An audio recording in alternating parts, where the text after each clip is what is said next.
है अगर गुरुवर का सानिध्य पाना तो विद्यासागर.गुरु पर जरूर आना। कुंभ का मेला भरा हुआ था। बहुत लंबा चौड़ा स्थान था। वहां पे देश विदेश से दुकानें आई हुई थी। कहीं पर बहुत सुंदर सुंदर चित्रकारी दिखाई जा रही थी। एक और बहुत सारी होटलें थी। कहीं झूले हिडोले थे। कहीं पर विद्वानों की संगोष्ठियां हो रही थी। कहीं साधु संत अपने ध्यान अध्ययन में मगन थे।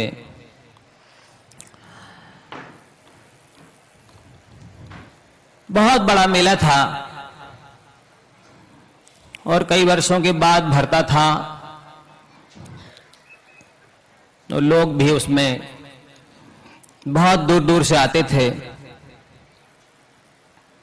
पानी की बाढ़ की तरह जनता उसमें सम्मिलित हो रही थी। एक मां अपने बेटे को लेकर के उस मेले में जा रही थी। बेटा अपनी मां से कह रहा था कि मां, हम भी मेले में जाके झूला झूलेंगे, कहीं नाटक देखेंगे। अपने मन में जो उसके आ रहा था, ये खरीदेंगे, यहां पर घूमेंगे, यहां बैठेंगे, यहां पर मनोरंजन करेंगे आदि। मां भी उसकी तोतली भाषा में उसके अभिप्राय को सुनकर के बहुत प्रसन्न हो रही थी।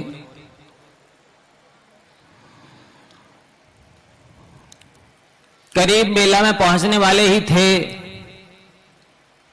कि दुर्भाग्य से मां और बेटे का साथ बिछुड़ गया।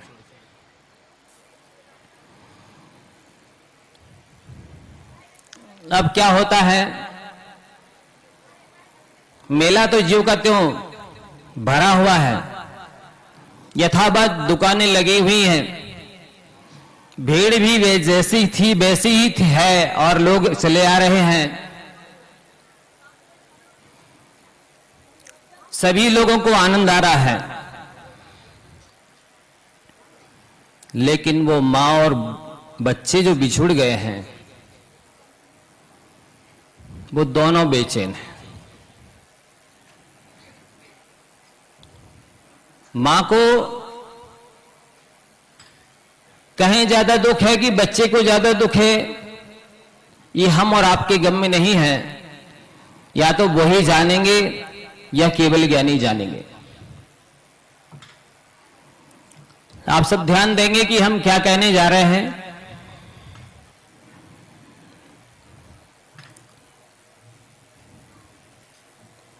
बच्चा उस भीड़ में जा रहा था और रोने लगा कि मेरी मां कहां चली गई। और इधर मां व्याकुल हो रही थी, रो रही थी। जैसे ही वो बालक उस मेले के मेन गेट पर पहुंचा तो जो व्यवस्थापक थे उन्होंने बच्चे से पूछा, क्यों रोते हो? उसने कहा, मेरी मां गुम गई है। उन्होंने लाकर के उस बच्चे को, जो मेन हेड ऑफिस थी, उस पर ऐसे ही खड़ा कर दिया और उससे पूछा, बेटा ये देखो, इसमें से जो महिलाएं जा रही हैं, ये तुम्हारी मां है? बोले, नहीं ये नहीं है, ऐसी ही है। ऐसी 1-2 सैकड़ों हजारों महिलाएं वहां से निकली। जब उसकी मां नहीं आ रही थी, मिल नहीं रही थी, तो बालक रो रहा था। बालक रोए नहीं, इसके लिए उन्होंने उस बालक को अच्छे अच्छे कपड़े लाके दिए। बेटे ये ले लो, इनको पहनो, आपकी मां अभी आ रही होगी। उसने कहा नहीं, हमें तो मां चाहिए। थोड़ी देर में किसी ने उसे खिलौने लाके दिए, बहुत सुंदर सुंदर कीमती। जैसे ये बहनें बनाने लगी ना, कहा बेटे लो, इनको आप अपने घर ले जाना, इन्हें रख लो। बोले नहीं, हमें तो अपनी मां चाहिए। थोड़ी देर में किसी ने उसको बहुत सुंदर मिठाई, रसगुल्ला, जलेबी, जो जो अच्छे से अच्छे मिष्टान्न हो सकते थे वो लाके दिए कि बेटे ये खाओ, तब तक तुम्हारी मां आती होगी, आ जाएगी। बोले नहीं, हमें तो अपनी मां चाहिए। और बच्चा लगातार रोए जा रहा था। विवाहस्थापक जो थे वो कोशिश में थे कि उसकी मां मिल जाए, और वो अनेक महिलाओं से परिचय करा रहे थे कि बोलो बेटे ये है तुम्हारी मां। बोले नहीं, ये नहीं है, ऐसी ही साड़ी पहने है।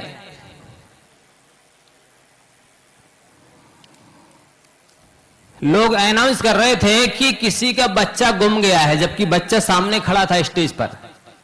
गुमा कौन था? मां गुमी थी, लेकिन लोग कह रहे थे किसी का बच्चा गुम गया है। संसार ऐसे ही उल्टा है, आप लोग समझ लीजिए।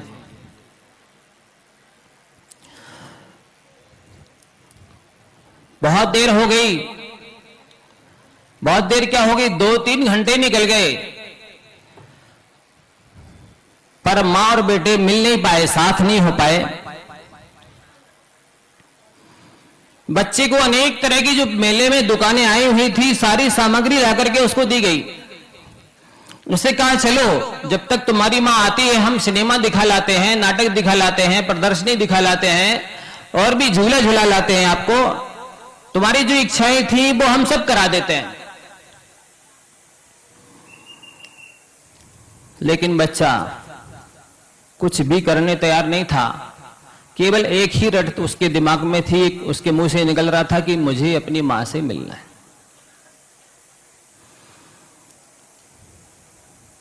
तो आप लोग ये सोच सकते हैं कि बच्चा इतना बेचैन क्यों था। मां भी मेले में आई थी, वो भी मेले में आया था, आखिरकार तो मिल ही जाते ना, कहां जाएंगे। लेकिन वो बच्चा ये सोच रहा था कि काश सांझ हो गई और मेरी मां नहीं मिली, तब मेरा क्या होगा। इस विचार से वो बहुत दुखी था वो। और उसमें जो सारी अच्छी सारभूत वस्तुएं थी, मां के नहीं मिलने से उसे सारी निस्सार प्रतीत हो रही थी। बंधुओं, ये दृष्टांत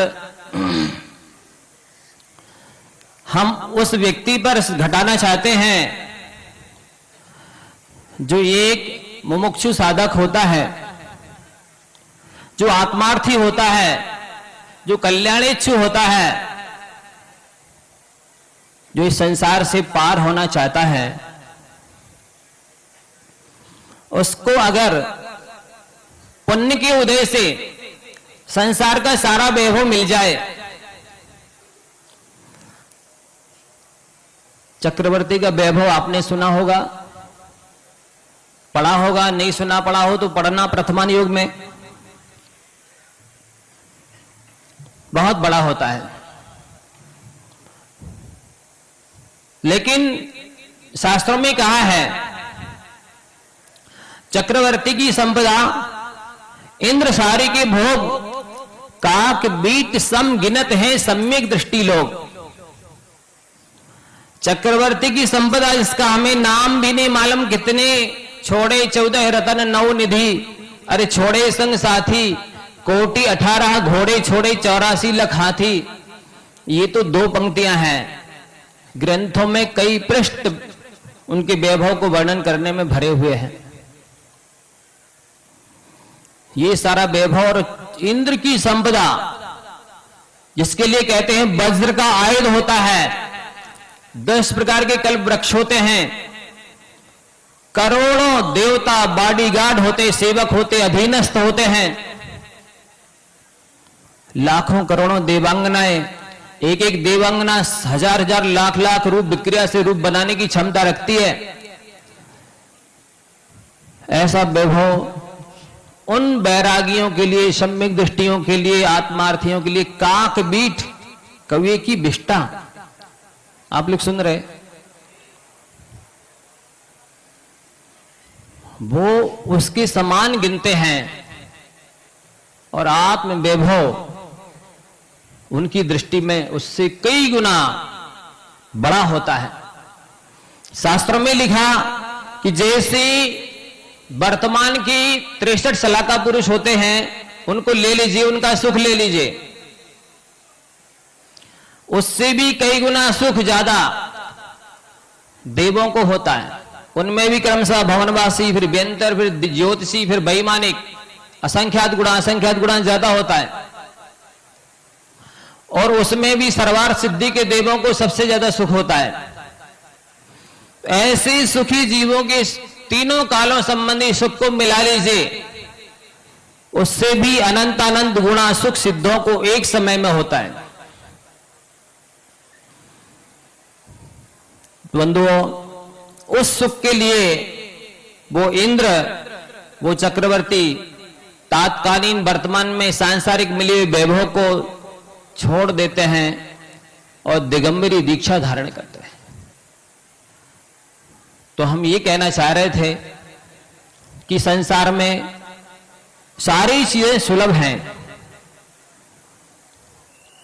अच्छे से अच्छी डिग्रियां, अच्छे से अच्छी फैसिलिटी, अच्छे से अच्छी प्रतिष्ठा और जो कुछ आप चाहते हैं, जिसे आप देखते सुनते हैं, ये सारी चीजें सुलभ हैं।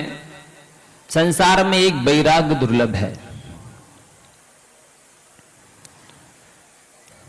जैसे उस बालक के लिए अच्छे से अच्छे वस्त्राभूषण दिए जा रहे थे, लेकिन वो नहीं पहन रहा था, उसी तरह जो आत्मार्थी होता है वो वस्त्राभूषणों में नहीं, जो अंदर की अपनी वैभव है, आत्मा की जो महिमा है, गरिमा है, उसको महत्व देता है, वस्त्रों में नहीं रीझता। वस्त्र तो उसे पहनना पड़ते हैं, भोजन उसे करना पड़ता है, वो रुचि से करता नहीं है।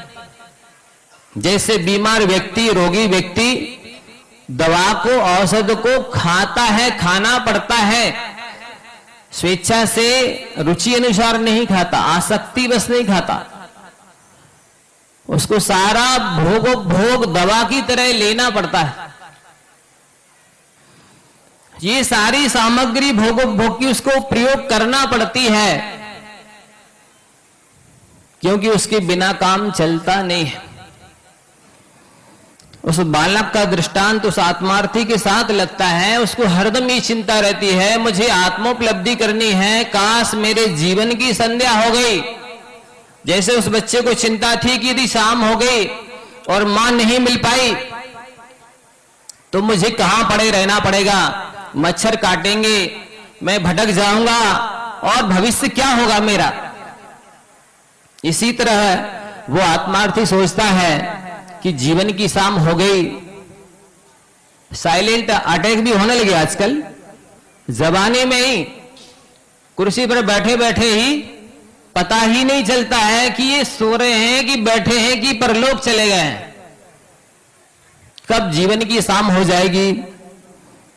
और अगर मैं आत्मोपलब्धि नहीं कर सका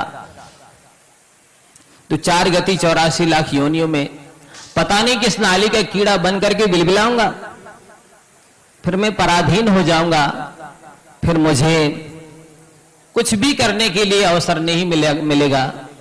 यहां पर प्रकृति में सब कुछ निश्चित है कि कितने बजे सूर्योदय होना है, कितने बजे सूर्यास्त होना है, कब ठंडी आएगी, कब बरसात आएगी, कब गर्मी आएगी, सारी चीजें निश्चित है। लेकिन एक मनुष्य हर चीज के लिए स्वतंत्र है। वो चाहे कब उसे सोना है, कब उसे जागना है, क्या उसे पढ़ना है, क्या उसे करना है, हर काम के लिए वो स्वतंत्र है।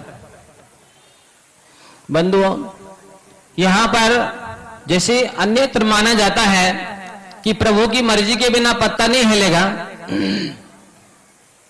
ऐसा जैन सिद्धांत में नहीं माना गया। यहां पर तो ये आत्मा स्वयं ही हर कर्म का कर्ता और भोक्ता है। हर वस्तु का स्वामी वो अपनी बुद्धि से स्वयं बनता है। तो बंधुओं, ये चीज, ये कला अगर हमारे अंदर आ जाती है कि हमें अपने इस मानव जीवन को किस तरह सदुपयोग करना है, कितनी उम्र तक क्या करना है, कौन सी चीज की उपलब्धि करनी है, इसके बाद क्या करना है, अगर वो निश्चित कर लेता है, लक्ष्य निर्धारित कर लेता है, तो बहुत कुछ उपलब्धि कर सकता है। लेकिन सबसे पहले सांसारिक उपलब्धियों में अगर लगा है तो एक चीज अवश्य सीख ले। एक बार क्या हुआ, एक कोई वक्ता किसी सभा में प्रवचन देने जा रहे थे, और जब वो जैसे ही सभा में पहुंचे, स्टेज पर बैठे, माइक उनके सामने आया और मंगलाचरण उन्होंने किया। और मंगलाचरण के बाद उन्होंने कहा, मैंने आज एक गजब का तमाशा देखा। आज तो मैंने एक गजब का तमाशा देखा। और तीसरी बार फिर कहा, आज तो मैंने गजब का तमाशा देखा। लोगों की उत्सुकता बहुत बढ़ गई कि आखिर ऐसा कौन सा तमाशा देखा है जिसे ये अभूतपूर्व कह रहे हैं। और उन्होंने कहा, हम रास्ते से आ रहे थे, रास्ते में एक किसान की कुटिया थी, उसमें एक महिला आंगन में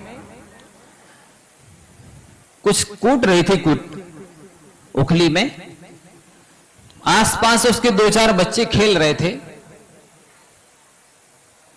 वो उन बच्चों से बातें भी करते जा रही थी महिला, और मूसल को धड़ाधड़ पटकते भी जा रही थी, और बीच बीच में अपने हाथ को उसमें डाल करके नीचे के अनाज को ऊपर भी करती थी। उधर देखती नहीं थी, बातें तो बच्चों से करती थी, पर इधर मूसल पटकती थी, उधर हाथ से अनाज को ऊपर नीचे करती थी। आश्चर्य इसमें यह था कि इतनी तेजी से वो कूट रही थी, हाथ डालती थी, निकाल लेती थी, एक भी बार मूसल उसके हाथ में ही नहीं लगा। ये गजब का तमाशा मैंने देखा। ऐसे ही जो गृहस्थ होता है, जो आत्मार्थी साधक होता है, मुमुक्षु होता है, वो गृहस्थ में कारणवश रहता है, परिस्थिति, मजबूरी, कमजोरी की वजह से रहता है, तो वो सारे गृहस्थी के काम करते हुए भी जैसे ही पाप बंद का अवसर आता है, कर्म बंद का अवसर आता है, उस कार्य से अपनी बुद्धि को हटा लेता। क्या कहा? अपने को हटा लेता, ये नहीं कहा, उस कार्य से अपनी बुद्धि को हटा लेता है। अपने को वो नहीं हटा सकता, उसकी परिस्थिति है कि उसे वहां उपस्थिति देनी है, वो वहां रहता है। लेकिन जैसे पूज्यपाद स्वामी ने समाधि शतक में कहा कि आत्मज्ञानात् परम कार्यम न बुद्धौ धारे चिरम कुर्याद अर्थ वसात किंचित वाक्कायाभ्याम मतत् परः। आत्मज्ञान के अलावा बुद्धि में दूसरा काम धारण करे नहीं, करना पड़े तो क्या करे, उस सांसारिक कार्य में जहां तक बने शरीर से करे। अकेले शरीर से काम नहीं चले तो अपना वचन लगा दे, पर मन से उसमें अतत्पर रहे, मन से उसमें रुचि, आसक्ति, लगन नहीं रखे। बस ये कर्म बंध से बचने की व्यवस्था है, ये भेद विज्ञान है, ये वैराग्य है, ये इस विवेकी आत्मार्थी का मुख्य बिंदु है। तो आप लोग सभी मुनि नहीं बन सकते हैं, ये हम आप सब समझते हैं। ये आप लोग सब पूरी तरह से पांचों पापों से नहीं बच सकते हैं, लेकिन मन से तो बच ही सकते हैं। कर्म बंध तो मन यो मनुष्याणाम कारणम बंध मोक्षो हो, मन ही मनुष्य के बंध और मोक्ष का कारण है। अगर वो साधक मन से उस चीज से विरक्त रहता है, तो आचार्य श्री ने एक बार बताया था कि एवं सम्मादिष्टि, ऐसा जो सम्यक दृष्टि होता है कि उपयोगेषु माने मन वचन काय से अनेक तरह के काम करते हुए भी मन से राग आदि नहीं करने के कारण कर्म बंध से बच जाता है। एवं सम्मादिष्टि बट्टंतो बहुविगोषु जोगेषु अकरंतो उपयोगे रायादि निवज्यति कमरेण। समय सार की गाथा उन्होंने बताई थी कि वो मन से रागादि नहीं करता है, उस वस्तु में, उस चेतन अचेतन पदार्थ में, उस कार्य में अपने मन से राग द्वेष नहीं करता है, तो वो कर्म बंध से बच जाता है। उन्होंने दृष्टांत दिया था कि जैसे कोई व्यक्ति है, किसी शादी का मुखिया बना दिया जाता है। पगरण चिट्ठा पाकरणे यानी प्राघुरण संस्कृत में उसको कहते हैं प्रधान मुखिया। सारा अरेंजमेंट करने वाला, शादी में क्या क्या भोजन वस्त्र आदि आदि चाहिए हैं, मान लो लड़की की शादी है और बारात आएगी तो क्या क्या चाहिए पड़ेगा, ये सारा अरेंजमेंट उनको करना है। वो व्यक्ति सारी व्यवस्था करता है, सारी सामग्री बुलवाता है, भोजन बनवाता है, सब कुछ सत्कार सम्मान करता है, यहां तक कि रातों रात सो भी नहीं पाता। लेकिन आप ही बताइए कि वो पड़ोसी है, उसकी लड़की की शादी नहीं है, शादी तो दूसरे व्यक्ति की लड़की की है, वो तो उसका मित्र है, उसका पड़ोसी है, इसलिए सारी व्यवस्था संभाल रहा है, देख रहा है। तो आप बताइए क्या उसको कर्म बंध होगा? सब कुछ कर रहा है वो, नहीं होगा। ठीक इसी प्रकार से जो साधक, जो व्यक्ति, जो गृहस्थ सब कुछ करते हुए भी यदि उसका मालिक, स्वामी, कर्ता, भोक्ता नहीं बनता है, तो उसको बिल्कुल भी कर्म का बंध नहीं होता है। बंधुओं, और सरल दृष्टांत में गुरुजी ने समझाया था एक बार, पूज्य महाराज श्री को भी सुनना है, मैंने कहा समय ना ज्यादा हो जाए। तो उन्होंने कहा था कि जैसे एक बैंक का मैनेजर होता है, वह लाखों करोड़ों अरबों खरबों की का हिसाब किताब करता है, पैसे गिनता है, जमा खाता खर्च करता है, लेता देता है, सब कुछ करता है। यहां तक कि 1 रुपए का हिसाब यदि गड़बड़ हो जाए तो जब तक वो ठीक नहीं होगा तब तक सोएगा नहीं। उसका नहीं है वो धन, उसमें से 1 रुपए भी अपने जेब में नहीं रखता। वो समझता है कि रख लेंगे तो क्या होगा, हम अपराधी पापी माने जाएंगे। तो ऐसे ही जो आत्मार्थी मुमुक्षु साधक होता है, बैंक मैनेजर की तरह गृहस्थी के सारे काम करते हुए भी विरक्त रहता है, एक नए पैसे को भी अपना नहीं मानता है, चेतन अचेतन पदार्थ को अपना नहीं मानता है, तो वो कर्म बंध से बच जाता है। 6 डाला में आप लोगों ने पढ़ा होगा, नगर नारी को प्यार यथा कादे में हेम अमल है। कादा यानी कीचड़, कीचड़ में सोना डाल देते हैं, गिर जाता है, कई दिनों तक पड़ा रहता है, इसके बाद भी उसमें जंग नहीं लगती। तो ये गृहस्थी भी कीचड़ की तरह है। इस गृहस्थी में कोई गृहस्थ मजबूरी से पड़ा रहे, चारित्रमणि कर्म के उदय से, शारीरिक परिस्थिति की वजह से पारिवारिक परिस्थिति की वजह से रहना पड़ता है उसे, तो वो कीचड़ में पड़े सोने की तरह विरक्त रहता है और जो उससे उसको जंग नहीं लगती, कर्मंद की जंग नहीं लगती। और जो अज्ञानी मोही आसक्त जीव होते हैं वो लोहे की तरह होते हैं। जैसे कीचड़ में लोहा डाल देते हैं, कुछ दिन में जंग लग जाती है और धीरे धीरे करके उसकी अस्तित्व खतरे में आ जाता है।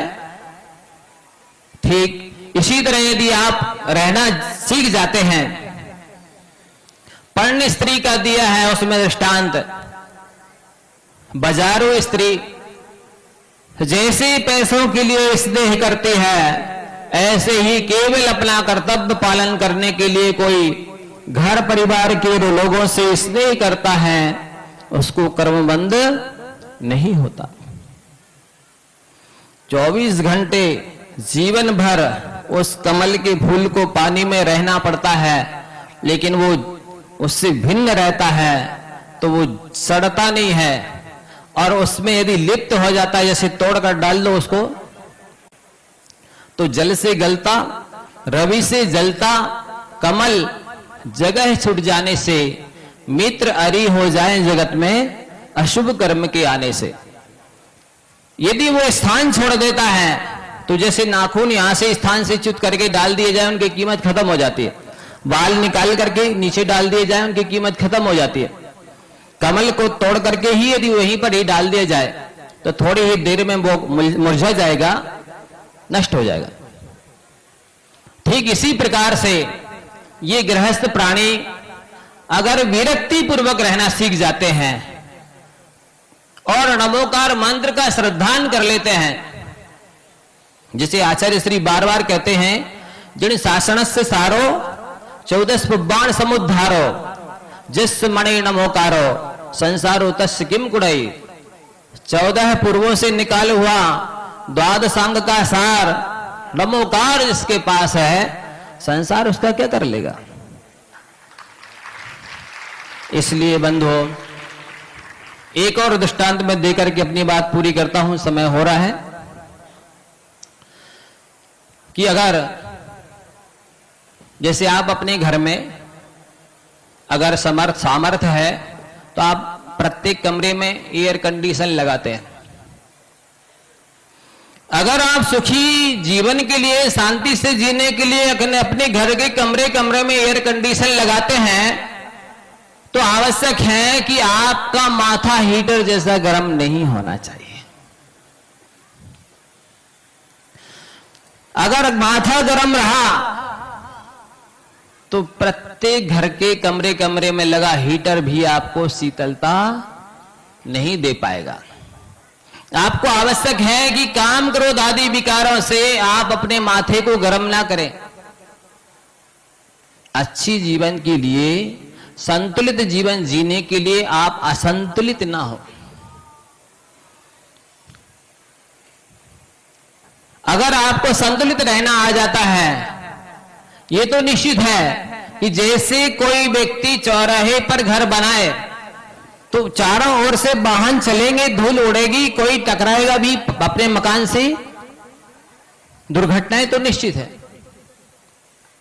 उस स्थिति में आपको शांत रहना होगा, क्योंकि आपने चौराहे पर मकान बनाया है। आपने प्रेत वन में, शमशान में घर बनाया है, तो निश्चित है कि वहां पर सियार की आवाज, कौवे की आवाज सुनाई देगी, खोटी आवाज होगी जो आप नहीं सुनना चाहेंगे, फिर भी सुनना पड़ेगी। तो आप मानसिकता बना के रखें कि यहां तो ऐसा ही होना है। ठीक ऐसा ही आपका जो घर है, जो गृहस्थी है, संसार रूपी शमशान में है या चौराहे पर है, तो ये सारी घटनाएं तो घटनी ही है। आपको मानसिकता बना के चलनी चाहिए कि हानि लाभ जीवन मरण ये तो सब होना है, हमें संतुलित बनाए रखना अपने माथे को। मानसिकता को सम बनानी है, हानि लाभ होगा फिर भी हम व्यग्र नहीं होंगे, बेचैन नहीं होंगे, क्योंकि आप रोएंगे, चिल्लाएंगे, बेचैन होंगे तो भी जो घटना स्थिति घटनी है या घट गई है वो तो घट ही गई है। बंधु, सुख का राज यही है। पूज्य गुरुदेव बार बार बताते हैं कि अगर आपने इस तरह से जीवन जीना सीख लिया है, एडजस्टमेंट करना सीख लिया है, तब तो आप सुखी रह पाएंगे, अन्यथा आप ये चाहेंगे कि मेरे जैसा साथी मिलना चाहिए, तो आप अकेले ही रह जाएंगे, क्योंकि आपके जैसा तो कोई हो ही नहीं सकता। आपके कर्म अलग हैं, आपके संस्कार अलग हैं, आपका नेचर अलग है, आपकी रुचि अलग है, आपकी जीवन शैली अलग है, आपका लक्ष्य अलग है। आपके जैसा दूसरा कैसे हो सकता है? वो कुछ ना कुछ तो भिन्न होगा ही। और आप जब अपने जैसा चाहेंगे कि मैंने जो लक्ष्य बनाया है, मैंने जो सोचा है, वैसा ही सामने वाले को लक्ष्य बनाना चाहिए, वैसा ही सोचना चाहिए, वैसा ही करना चाहिए, अन्यथा करेगा तो आप उग्र हो जाएंगे, बेचैन हो जाएंगे, लड़ेंगे झगड़ेंगे, तो निश्चित ही आपका जीवन नरक बन जाएगा। एक पूज्य गुरुदेव का संस्मरण सुना करके मैं अपनी बात पूरी करता हूं।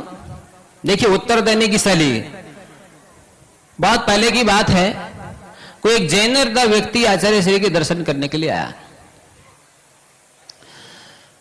और उस समय शुरू बहुत पहले की बात है, शायद आचार्य श्री का हिंदी में बहुत अच्छा प्रवेश नहीं था, तो वो हिंदी के साहित्य काव्य वगैरह पढ़ा करते थे। एक व्यक्ति उन्हें वो पुस्तकें ला करके देता था। जैनेतर काफी परिचय हो गया, उसके मन में इच्छा हुई कि मैं आचार्य श्री को आहार देना चाहता हूं, पर वो ये भी जानता था कि मैं जैन नहीं हूं तो नहीं दे पाऊंगा। फिर भी उसने चर्चा के दौरान अपनी बात कह ही दी कि आचार्य भगवान, मैं आपको आहार कराना चाहता हूं। आचार्य भगवान ने सहज भाव से कहा, अच्छा, अरे ये जैन लोग तो इस पुद्गल को आहार कराते हैं, आप कितने दिन से मुझको मानसिक आहार करा रहे हैं, आप भी आहार कराना चाहते हो क्या? बंधुओं, पॉजिटिव थिंकिंग, सकारात्मक सोच, जीवन जीने की कला पूज्य गुरुदेव से अपन सीखें तो उनके दर्शन पूजन करना, सानिध्य का लाभ लेना सार्थक होगा। मैं पूज्य मुनिवर को भी सुनना चाहता हूं। आप सबकी तरफ से मुनिवर से निवेदन कर देता हूं कि मुझसे बहुत सारी गलतियां हो गई होंगी, आप संभाल लेना भगवान, मुझको कुछ आता जाता नहीं है। बोलिए पूज्यपाद आचार्य भगवंत गुरुवर श्री विद्यासागर जी महाराज की। और अब हम सभी लोग मुनिवर श्री